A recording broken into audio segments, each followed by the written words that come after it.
Oui, Jean-Yves Gaucher, vétérinaire à Toulouse. Il y a quelque chose qui n'a pas été abordé et qui est important sur un plan du diagnostic, que ce soit les grands animaux, les petits animaux, c'est la quantité d'eau bue par jour.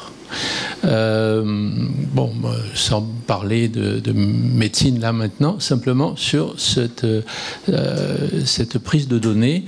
Est-ce que à l'heure actuelle, que ce soit les uns les autres, vous avez des pistes, que ce soit pour des chats très importants, que ce soit pour des bovins ou sur la manière de savoir ce qui a été consommé et ensuite comment analyser tout ça? Il y a des solutions. Bonne question. La réponse est oui. Pour les vaches, c'est très simple.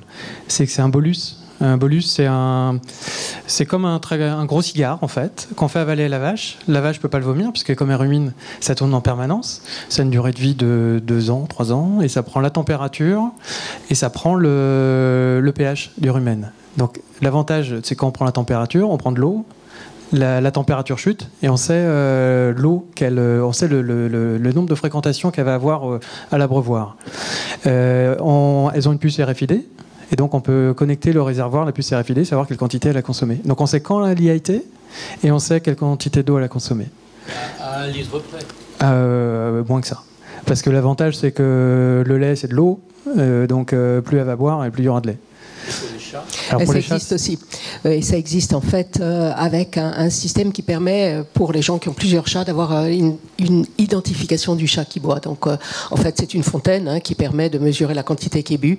Et à l'inverse, et c'est très important pour les SUF, on a des litières connectées qui permettent de savoir. Est-ce que tout ça c'est connecté entre la fontaine et la... Pas pour le moment, enfin je ne connais pas de solution qui connecte à la fois la fontaine, mais ça fait partie des développements. Là, il y a une vraie attente au niveau vétérinaire. Je pense qu'il y a un vrai besoin qui aujourd'hui n'est pas couvert et qui permettrait, en termes de suivi vétérinaire, de faire de la prévention sur des chats SUF, prévention des récidives. Un chat qui ne va plus dans sa litière, bon, c'est très clair, on a un signe d'appel urgent. Alors, je me permets. Hein. Oui, bien sûr. En fait, il y a un tout nouveau système d'agglomération de données qui est arrivé, qu'on a à disposition là, et on peut connecter n'importe quel appareil sur une seule plateforme. Ce qui fait que le vétérinaire peut, sur la même plateforme, voir différents appareils et communiquer entre eux après. Ça demande du développement. Pour, une fois qu'on a aggloméré les données, c'est comment est-ce qu'on arrive. Donc ça se fait toujours manuellement aujourd'hui, mais c'est des choses qui vont arriver sur le marché. Mais par contre, la réponse, est-ce que ça existe? Oui. Est-ce qu'il y a des agglomérations de données qui existent? Oui. Après, est-ce qu'il y a un développement spécifique, type sur une pathologie X ou Y? La réponse, elle est non, pas pour le moment, mais techniquement, c'est possible. Après, peut-être rebondir sur le fait du coût de ces dispositifs. Tout ce qui est fontaine connectée actuellement, les coûts sont, pour moi, aberrants. C'est-à-dire qu'on parle de 250 à 300 euros. Le dispositif. C'est des choses qui sont très difficiles, à mon avis, à faire passer à un propriétaire d'animal ou à mettre en place. Après, c'est aussi des dispositifs qui ont été développés pour le particulier et sur le marché, en fait, du particulier fou de son animal de compagnie. Donc il y a peut-être toute une réflexion à avoir en fonction de ce que l'on veut comme données et ce que l'on peut faire réellement à des coûts raisonnables.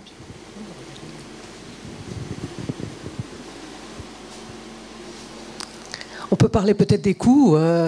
Nicolas, votre pendentif, vous avez une... D'abord, où en êtes-vous? C'est commercialisé? C'est commercialisable? C'est bientôt commercialisé? On doit le mettre sur le marché du particulier en octobre. Donc, de cette année. Le coût pour le particulier en TTC, ça sera autour de 99 euros. Et au niveau des distributeurs, pour ne rien cacher, on est plutôt en négociation à 60-65 euros. Voilà. Donc après, il y a plein d'évolutions qui sont possibles. Nous, on a on va dire un business model où l'application mobile est gratuite. Et donc, bien sûr, tout le développement de l'application mobile, on le reporte sur le coût du pendentif. Donc, tout le problème aussi, et une discussion à avoir peut-être, c'est quel est le business model qui conviendrait aux vétérinaires et au marché vétérinaire.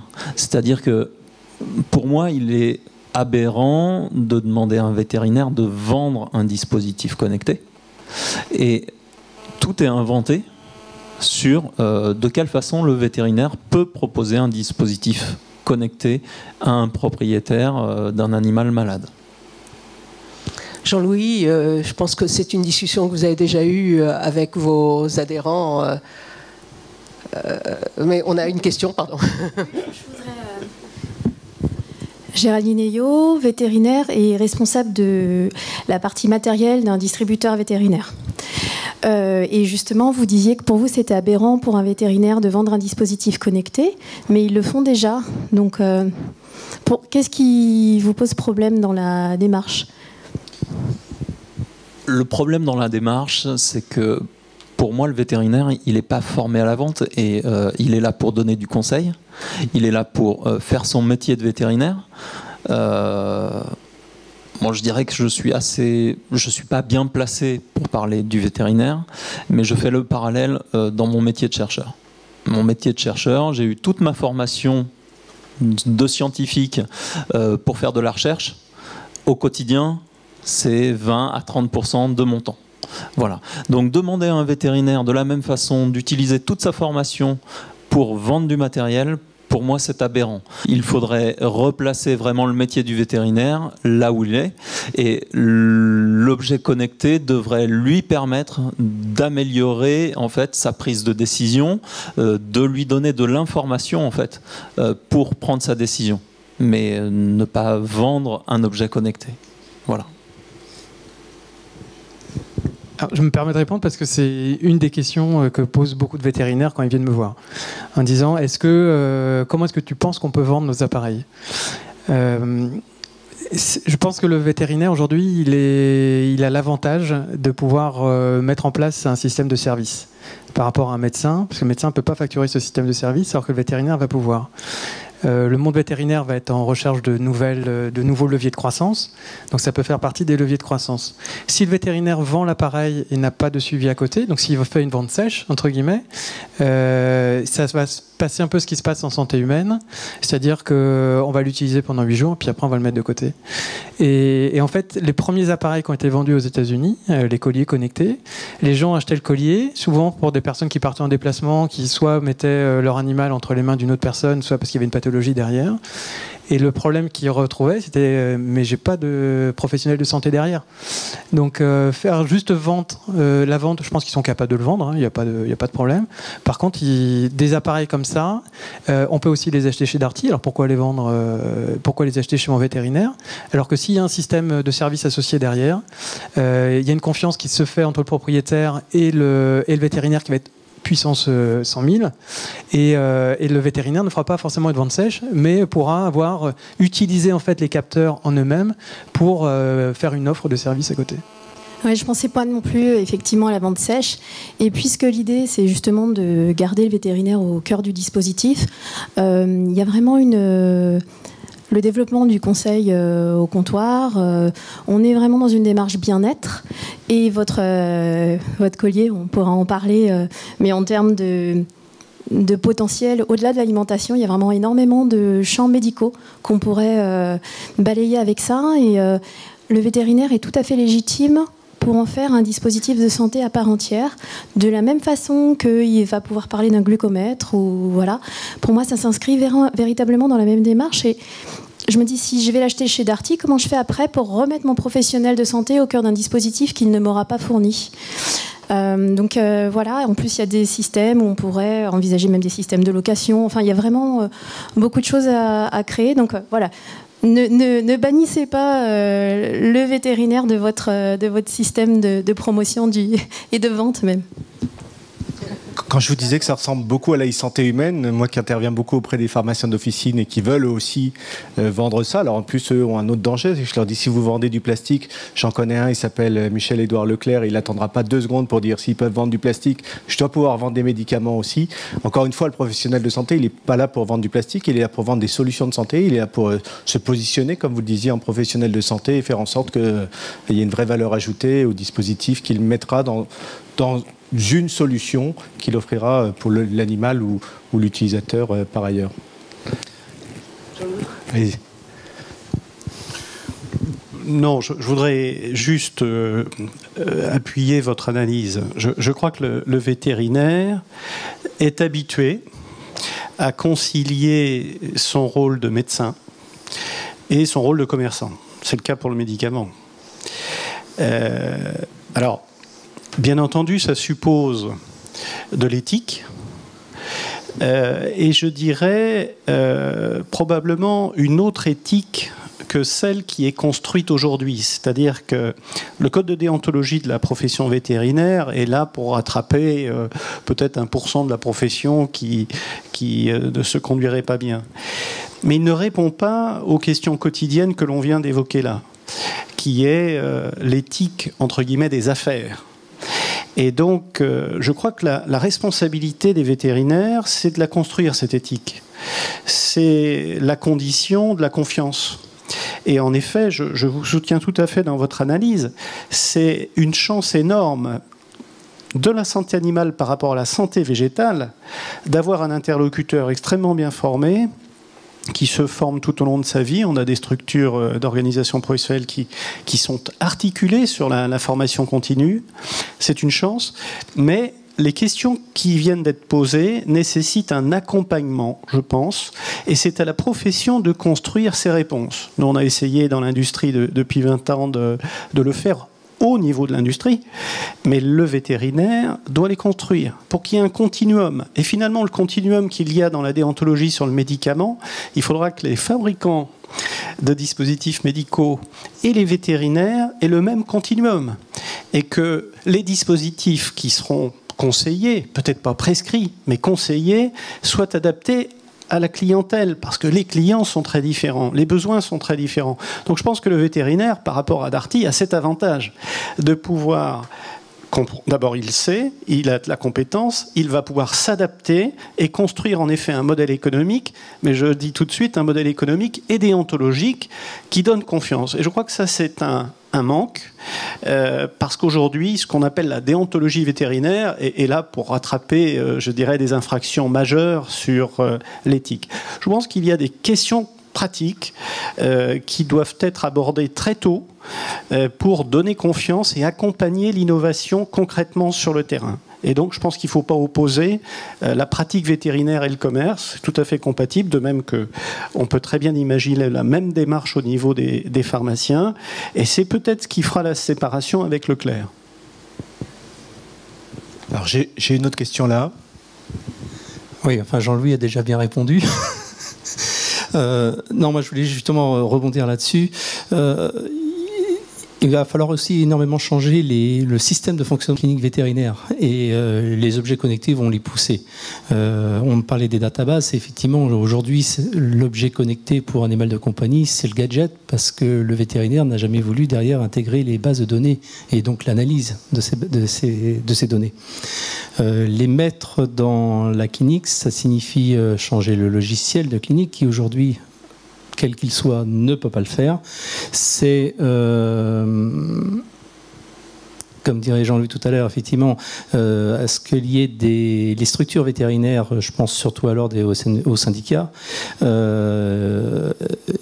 intègrent, on va dire, cette nouvelle médecine. Les lunettes là, qu'on a eues tout à l'heure, on est bien au-delà déjà, enfin on en reparlera tout à l'heure, mais je pense que ça passe déjà largement au-delà du cadre du vétérinaire. Et je pense qu'effectivement il y a urgence des instances vétérinaires aujourd'hui de repenser totalement la clinique, qu'elles soient animaux de compagnie ou animaux de rente, parce que sinon ce seront les objets connectés qui vont leur imposer, quoi. Et je ne suis pas certain que le vétérinaire à un moment donné ait encore une légitimité. Voilà.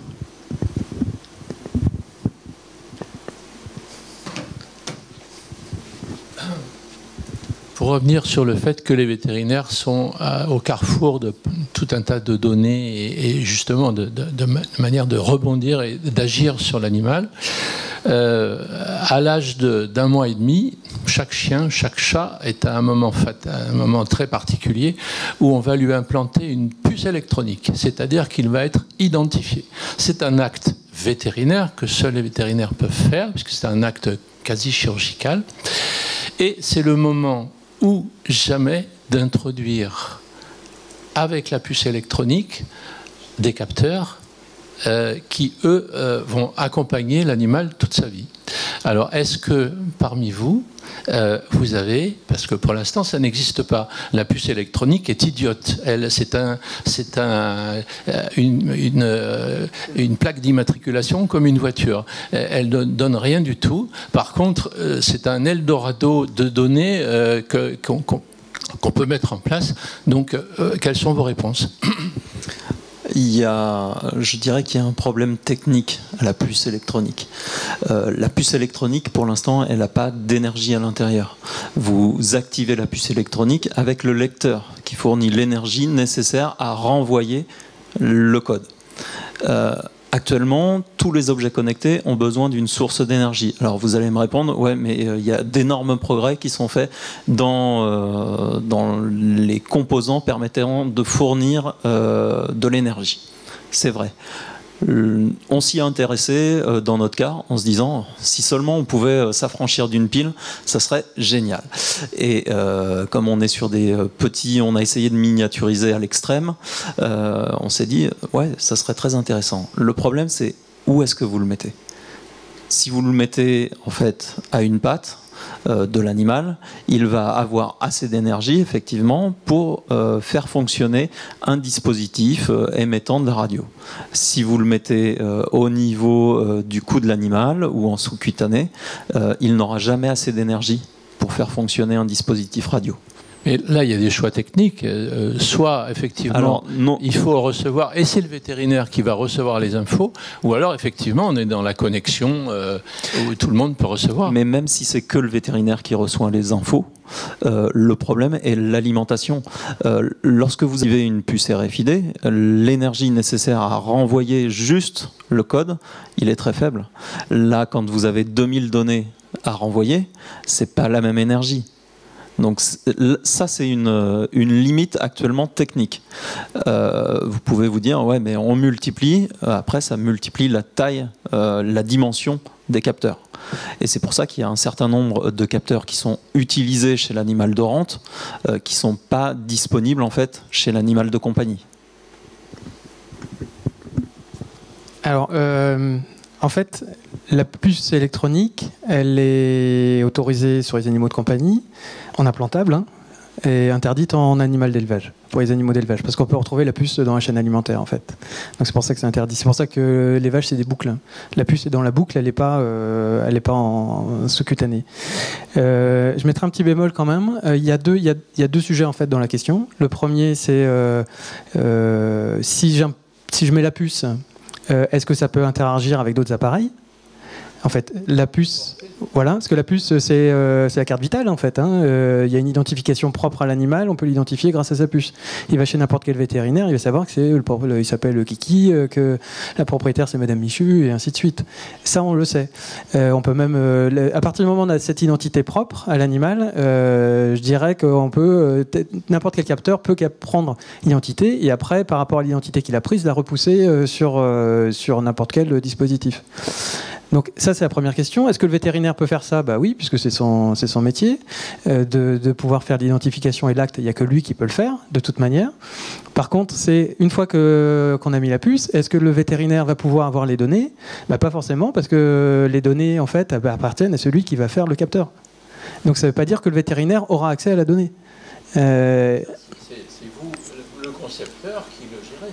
Alors, bah justement, c'est une problématique aujourd'hui. C'est à qui appartient la donnée? Comment exploiter la donnée? Parce que je suis vétérinaire, je veux suivre un animal, mais en fait, le propriétaire, s'il ne veut pas me donner l'accès aux données, j'ai pas la donnée.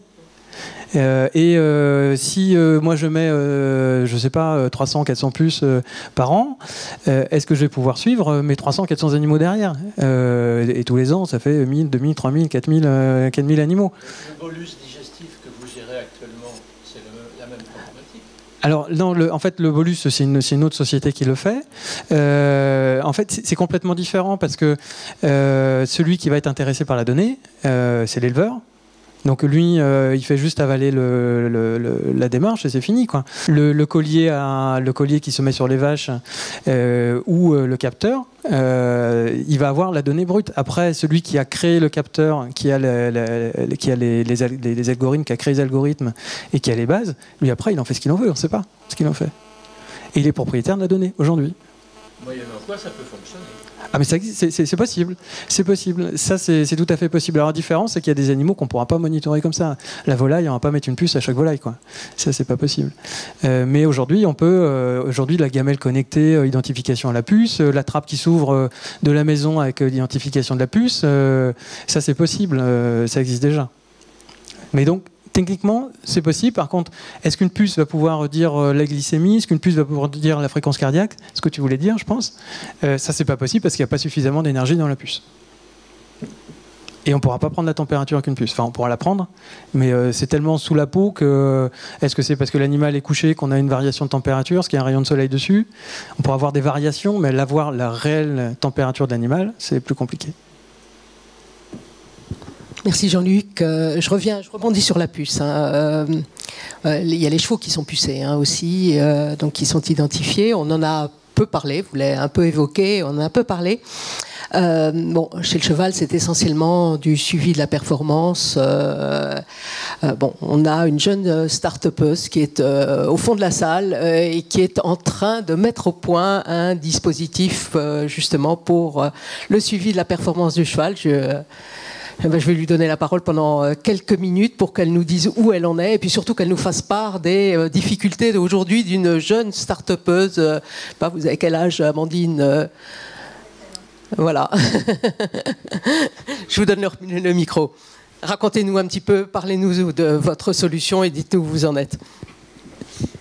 Bonjour à tous, Amandine Cross. Je travaille du coup depuis maintenant 1 an et demi à peu près sur une solution connectée qui permettrait dans un premier axe de développer la performance des chevaux de compétition afin qu'il y ait un meilleur suivi et pour le cavalier et pour le vétérinaire, puisque vous le savez très bien, aujourd'hui les cavaliers montent sur leur cheval mais seulement avec leurs sensations. Donc si on est fondé sur une mauvaise sensation, forcément le cheval travaille peut-être pas assez correctement.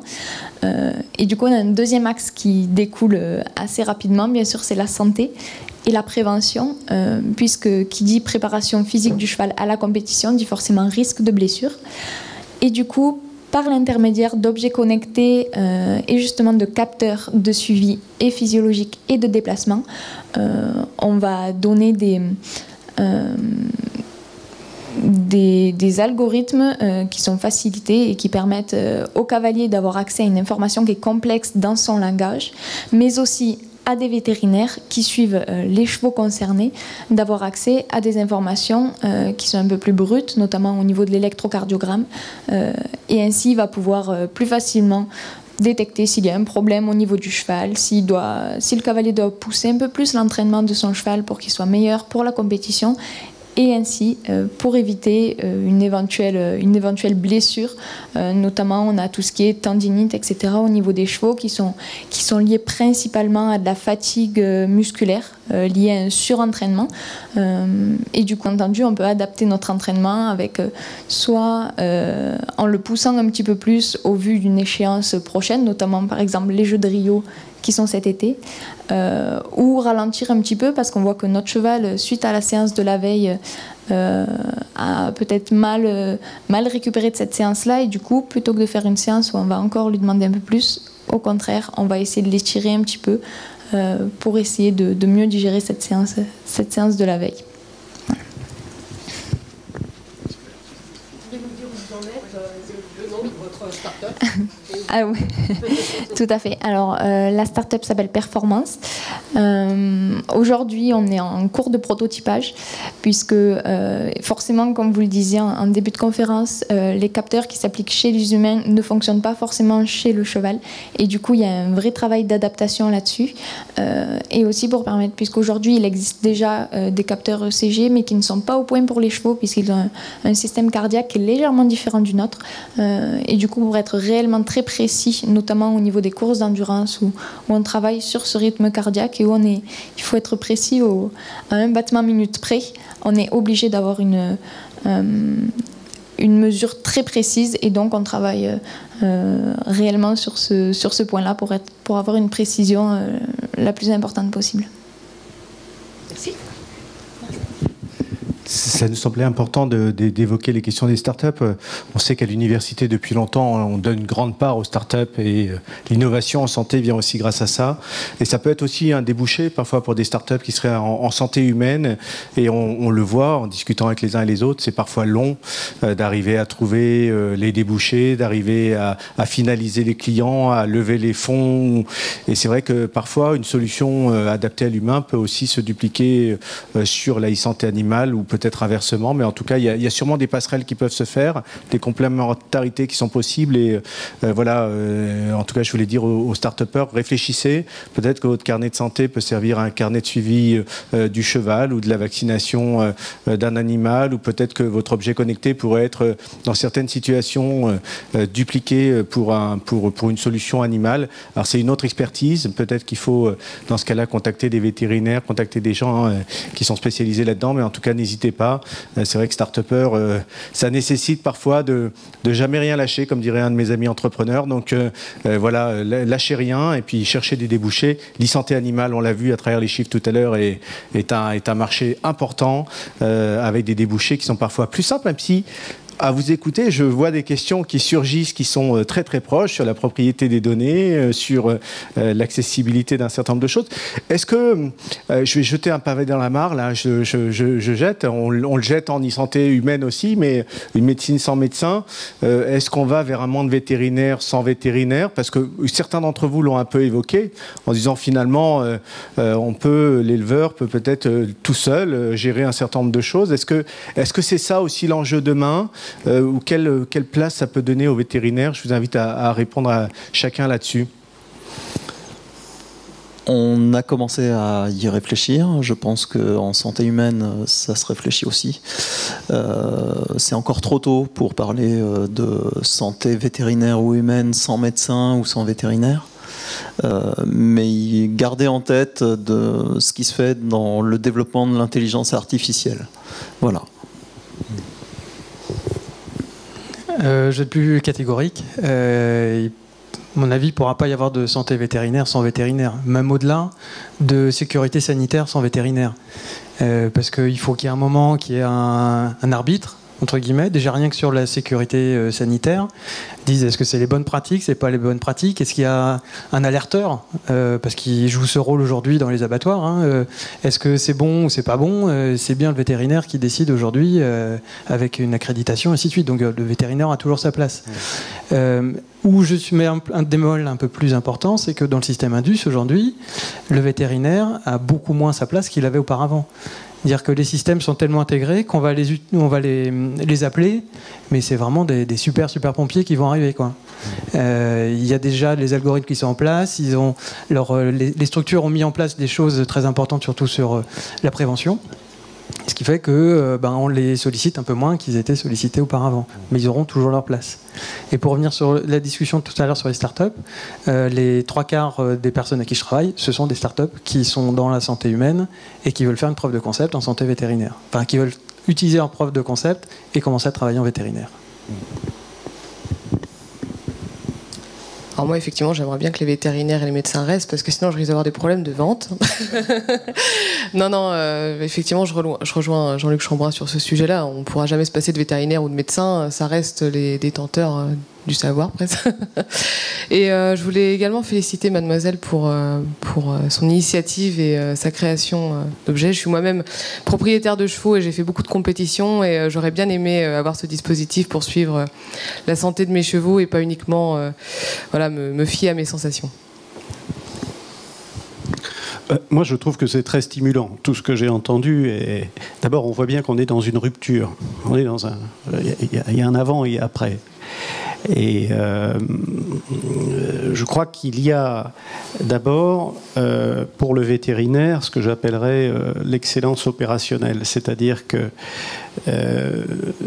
il faudra faire le tri entre les gadgets et les dispositifs qui amélioreront la santé animale. Toutes les innovations ne sont pas du même niveau, de la même qualité, ne fourniront pas le même niveau d'information. À qui et pourquoi? Ce qui ne veut pas dire qu'il n'y a pas de marché. Mais je pense qu'il faudra faire le tri entre ce qui est réellement de la santé et de ce qui ne l'est pas. Ce qui ne veut pas dire que le bien-être animal n'est pas un objectif à prendre en compte. Mais je pense que dès lors qu'on va rentrer dans la santé, il va falloir garantir notamment aux professionnels de santé, que sont notamment les vétérinaires, une information fiable. C'est toute la question des tests de diagnostic existants aujourd'hui. Ces tests fournissent une information fiable. Donc il faudra que demain, quand des dispositifs donneront des informations, c'est tous les développements que vous avez faits, il faudra s'assurer qu'ils sont bons. Et l'exemple de la température tout à l'heure montre que tous ne sont pas éligibles à un niveau d'excellence qui permet d'en faire un instrument de diagnostic, quel que soit l'utilisateur. Le deuxième élément sur l'avenir de la profession, c'est la valeur ajoutée perçue par le client. On ne pourra pas forcer quelqu'un à recourir à des services dont il ne perçoit pas, en quelque sorte, la nécessité, ou même la balance prix, valeur ajoutée perçue. Et donc la question, c'est pas tellement le prix théorique d'un produit, c'est la valeur que le client perçoit. Et voilà, on a tous en tête que beaucoup de voitures nous emmènent d'un point à un autre, mais le prix des voitures est très différent selon la valeur que l'on attribue à l'achat d'une voiture. Voilà, c'est la même chose pour la profession vétérinaire. Je pense qu'il faudra, et ça a été évoqué par Bertrand Neveu tout à l'heure, des modèles économiques qui soient nouveaux et qui soient perçus comme étant au bon prix par le client du vétérinaire. Et c'est vrai que là, les mondes de l'animal de compagnie et des animaux de rente sont vraiment fondamentalement différents. Et la place du vétérinaire dans les élevages de rente est un point clé. Et en effet, moi, je ne conçois pas le vétérinaire comme le pompier, mais au contraire, c'est une médecine de prévention qui se dessine, par définition, puisque toute information permet d'éviter que l'on se retrouve justement à voir un vétérinaire pompier.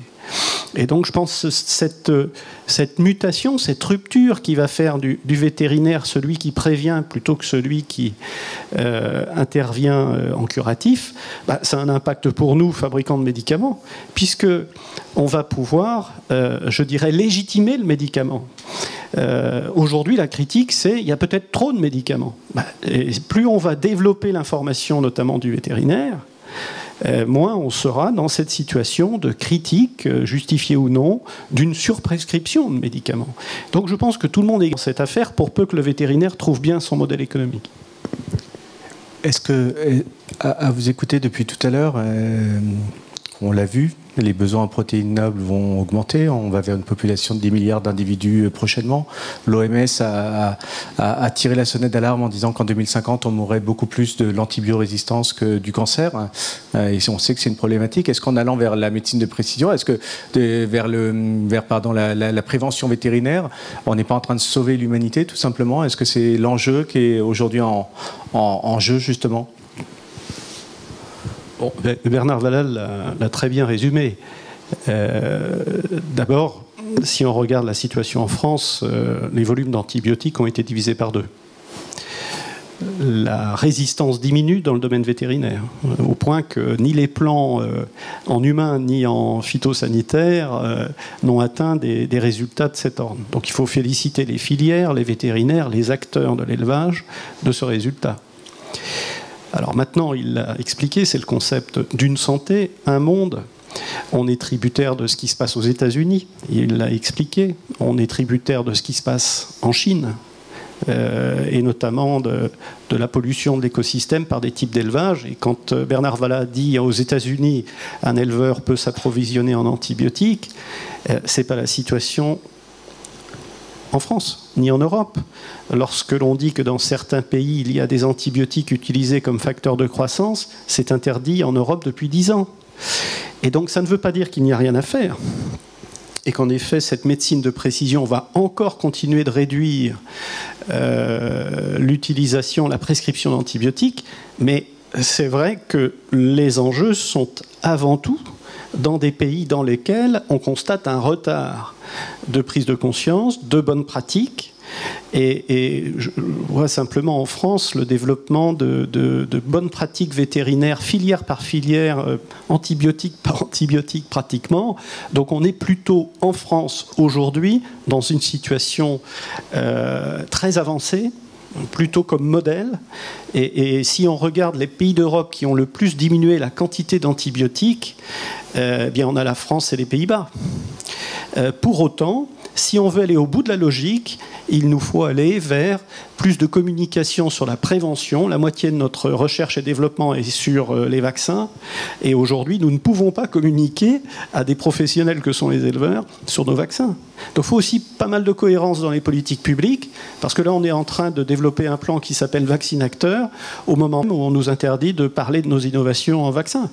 Et donc il faut aussi de la cohérence pour passer d'une médecine dans laquelle, en effet, le veto est le pompier, à une médecine dans laquelle le veto va programmer, en quelque sorte, les conditions d'un moindre recours aux médicaments. Est-ce qu'on a d'autres questions dans la salle par rapport à cette session? Peut-être juste, je m'adresse à toi. Est-ce que tu as l'impression que ton activité de recherche d'objets connectés en vétérinaire nous met en avance par rapport à l'humaine, c'est-à-dire qu'on sert de laboratoire pour l'humaine? Je dirais pas qu'ils se servent du monde vétérinaire. C'est-à-dire que le monde vétérinaire en a besoin. Donc dire qu'ils s'en servent, je pense que c'est trop fort comme mot. Le gros avantage, en fait, le monde vétérinaire est un tout petit marché par rapport à la santé humaine. Ce qui fait qu'il y a peu d'acteurs qui s'y intéressent. Ceux qui développent aujourd'hui le marché de la santé connectée, ce sont des très gros acteurs qui n'ont pas forcément envie de voir leurs innovations dans le domaine vétérinaire. En disant ça peut être mal perçu, dire voilà, on a testé d'abord, nos dispositifs sont d'abord sur les animaux, attendez, moi je les mets sur les gens, c'est pas les animaux, donc ça peut être mal perçu. Il y a des sociétés qui me disent jamais je ne mettrai mes dispositifs de première génération au service des vétérinaires. Peut-être quand la deuxième ou la troisième arrivera, peut-être que j'amortirai mes coûts de développement en le mettant dans le monde vétérinaire, mais c'est pas le cas. Ça a été d'ailleurs le cas des échographes au départ. Hein. L'accès à l'échographie a été compliqué au monde vétérinaire et ça a été accessible à partir du moment où on a pu récupérer ceux qui étaient en santé humaine. Donc là, en fait, on a le gros avantage aujourd'hui de dire, eh ben, on a des gens qui sont, enfin, on a un marché en attente, le marché vétérinaire, le marché grand public est pris, et en plus, le marché grand public, on n'arrive pas à qualifier la vraie valeur de ces objets. Dire, on a de tout, quoi. On a des trucs très très précis, et on a des choses qui sont sur le marché et qui sont inacceptables. Donc là, d'avoir un marché qui va s'ouvrir spécifiquement pour le monde vétérinaire, c'est une opportunité. Et d'avoir des acteurs qui veulent utiliser ou tester leurs appareils avec un œil critique qui est le vétérinaire, avec des données qui sont... Parce que lui, il peut prendre son stéthoscope et dire bah, tiens, oui, c'est le vrai cœur que j'ai là, c'est pas le truc que vous m'avez montré sur une appli, c'est joli, c'est super, ça fait un effet waouh, et en fait, non, c'est pas bon, quoi. Derrière, il y a quand même la santé de l'animal qui est en jeu. Parce que vous, c'est souvent des animaux qui ont une nécessité d'avoir un suivi personnalisé. Donc il y a une vraie opportunité là, et c'est pour ça que d'ailleurs j'ai créé la société. Et ce qui me surprend aujourd'hui, c'est que ce sont surtout des startups qui arrivent en disant bah, nous, on nous demande de faire une preuve de concept. Bon, bah, ça coûte très cher, il nous faut des autorisations spécifiques. Est-ce que tu peux nous aider à voir déjà si notre idée fonctionne au niveau de la santé animale? Ça sert de terreau. Ouais. En première. Exactement. Et même si ça, mettons, eux, il leur faut 3 ans, 4 ans, 5 ans avant que ça soit remboursé par la sécurité sociale. Là, si on a des choses qui économiquement sont intéressantes, apportent quelque chose, une valeur économique, économique et sociétale aussi, venez chez nous. tout est à faire et les portes sont ouvertes. Et on a des gens, des chercheurs qui sont prêts à participer en plus, parce que pour eux, c'est hyper important d'avoir des nouveaux dispositifs de suivi et qui vont pouvoir aider la communauté du monde vétérinaire et de la santé de façon générale. Il va être l'heure de clôturer notre session de l'après-midi. S'il n'y a plus de questions, en tout cas, si une question, allez-y. Présentez-vous. Oui, bonjour, Étienne Saunier, donc je suis vétérinaire et je travaille dans une entreprise adhérente du SIMV. J'ai 2 questions. Une première question, c'est on a des capteurs qui nous permettent de récupérer énormément de données, mais comment est-ce qu'on va faire pour corréler ces données avec des maladies, tout en sachant qu'une même maladie peut avoir des expressions différentes chez 2 individus. Donc ça, comment va-t-on le faire? Et une autre question qui est reliée un petit peu, c'est quelles vont être les nouvelles compétences qui vont être nécessaires dans le futur pour utiliser ces innovations de rupture qui sont en train d'arriver sur le marché de la santé animale. Alors, pour la première question, pour corréler, en fait, je pense que c'est un petit peu le rôle des écoles vétérinaires de mettre en place des programmes de recherche où il y a effectivement des groupes témoins d'animaux sains, des groupes qui sont affectés plus ou moins, où vous pouvez mettre un score sur une pathologie. Et après, c'est en lien avec la deuxième question, c'est comment analyser et comment corréler aux données qui sont remontées des capteurs. C'est l'interaction avec tout ce qui existe en biostatistique. Je pense notamment à certains groupes de l'école vétérinaire de Toulouse qui sont très performants, ou à l'université au niveau des mathématiciens de Toulouse, donc nous on connaît, où il y a énormément de modèles mathématiques en fait qui permettent de corréler ces données à des observations qui sont qui sont quantifiables, mais par l'œil du vétérinaire. Voilà. Est-ce qu'aujourd'hui on est capable d'arriver avec la même certitude au même diagnostic par des capteurs et puis le système qui aura permis d'intégrer ces informations et par le vétérinaire? Et est-ce qu'on peut arriver à avoir le même degré de certitude? Alors, il ne faut pas oublier que... Oui, la réponse c'est oui. On peut avoir le même degré de certitude. Après, il faut du temps. Il faut du temps, il faut un nombre de données qui sont considérables. C'est ce qui est fait sur toutes les approches génétiques en recherche. Pour moi, c'est complètement corrélé. Lorsque vous avez une analyse d'un génome qui a 45 000 gènes et que vous voulez corréler cela à une pathologie, à du diabète chez un animal, par exemple, vous analysez 45 000 gènes. Sur les 45 000, il faut que vous en enleviez, je vais vous dire peut-être une bêtise, mais vous en enlevez 42 000. Si vous en avez 5 000 qui sont significativement régulés, et si vous pouvez relier ces 5 000 vraiment à un système biologique qui est atteint dans le cas du diabète, vous avez une preuve de concept comme quoi ça fonctionne bien. Maintenant, il faut également faire le chemin inverse. Une fois que vous avez fait ce premier exercice, il faut le faire aussi dans le sens contraire. Il faut faire des tests pour évaluer la robustesse des modèles mathématiques qui en sortent.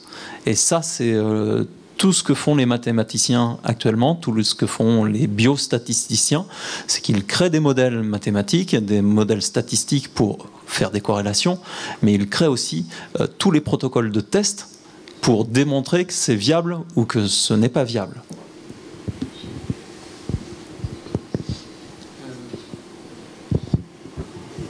Dans le monde vétérinaire, que vous connaissez, il y a une expression, c'est je soigne pas une analyse, je soigne un animal. Donc il y aura toujours besoin de l'œil du vétérinaire, de toute manière. Un capteur, il va capter, la donnée, elle existe. Lui, ce qu'il fait, c'est le capte. Après, c'est les algorithmes. Est-ce qu'on a aujourd'hui des algorithmes suffisamment puissants pour dire, voilà, là, c'est telle ou telle pathologie? Aujourd'hui, j'en suis pas sûr. Mais plus ça va aller, plus il y en aura. Donc c'est là que les nouveaux métiers vont intervenir. Donc c'est les statisticiens, c'est tout ce qu'on cherche aujourd'hui en santé humaine. Par contre, la vraie question aujourd'hui, s'il faut se poser, c'est quel service je vais associer à tout ça, quoi. S'il y a un data scientiste vétérinaire, c'est génial, puisqu'on aura un œil critique sur l'algorithme qui sera mis en place. Ça, c'est les nouveaux métiers qui vont arriver en santé animale. C'est ce qui se passe sur les plantes, c'est ce qui se passe en santé humaine aussi, je présume. Ça c'est vrai, mais l'œil du professionnel sera toujours supérieur à une donnée qu'on aura captée quelque part. Il faut aussi garder le libre arbitre en disant, c'est pas parce que il y a une lumière bleue qui clignote, ou rouge, ou verte, ou grise, que forcément c'est rouge, vert ou gris, quoi. Donc il y aura toujours ce côté critique que les vétérinaires ont aujourd'hui, parce qu'ils voient une analyse, qui disent, bah tiens, là, j'ai un faisceau d'indices qui me fait présumer que j'ai telle pathologie. Le capteur va dire, bah, je vais sécuriser ces faisceaux d'indices qui sont déjà sur une analyse, ou déjà sur quelque chose que j'ai vu, et je vais avoir une confirmation par rapport à des capteurs qui vont arriver aujourd'hui ou demain. Mais par contre, les métiers qui vont arriver demain, c'est du développeur, c'est du data. Aujourd'hui, c'est ça l'essentiel aujourd'hui qu'on recherche pour pouvoir avoir un accès à ces données. Peut-être que les métiers de demain aussi, ça on n'en a pas beaucoup parlé, mais c'est est-ce que ce qui se passe sur la blockchain aujourd'hui va intégrer le service vétérinaire ? Je pense qu'il y aura un intérêt. C'est trop tôt aujourd'hui pour le dire. On n'a pas parlé, mais des capteurs, c'est qu'une partie vraiment, c'est une toute petite partie, quoi, parce que quiz de la sécurité du médicament. S'il s'ouvre sur Internet, quel logiciel ou quel système on va pouvoir mettre en place pour dire aux propriétaires, oui, vous pouvez utiliser ce médicament de façon sécurisée, parce que c'est un vrai médicament qui a été fait par la société A, B ou C, prescrit par un vrai vétérinaire, qui a certifié une ordonnance. Là, il y a d'autres problématiques, et qui est sur la santé animale quelque part, mais qui n'est pas sur l'animal propre. Donc il y a énormément de choses qui vont se greffer, et on a l'avantage de pouvoir créer aujourd'hui nous-mêmes ce dispositif, et d'être pulsion, je sais pas, pulseur, peut-être le meilleur mot, grâce à des organismes comme vous qui vont pouvoir défendre une profession qui a des solutions, qui peut la mettre en place parce que on peut y aller beaucoup plus vite, avec des pathologies qui vont beaucoup plus vite que nous, et par contre il faut que légalement on puisse les faire aussi. Là on a plutôt essentiellement parlé des capteurs, mais c'est tout l'univers qui est autour qui a repensé. Et c'est là que je rejoins, je sais plus, c'est vous qui avez dit peut-être, ces démarches.